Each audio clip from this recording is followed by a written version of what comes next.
Well, hello and welcome back. So if you're like me and you've got too many spools just lying around and you have everywhere,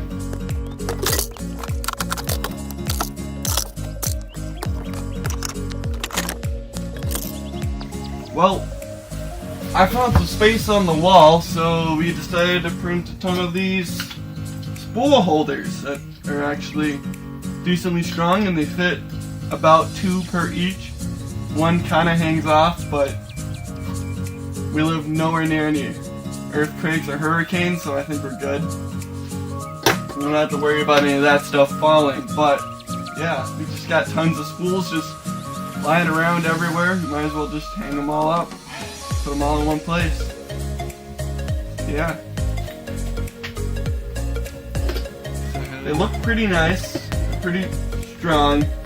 At least they don't even need to be all that strong. They're just holding up to 2 kilograms or more because of the spool weight itself.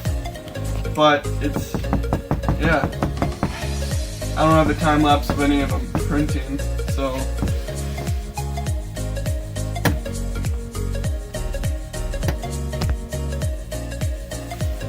So yeah, it's just a nice little spool holder. STL will be in the description. Oh yeah, and feel free to subscribe. I know this is probably a really short video, but it really helps. This is, yeah. Thank you.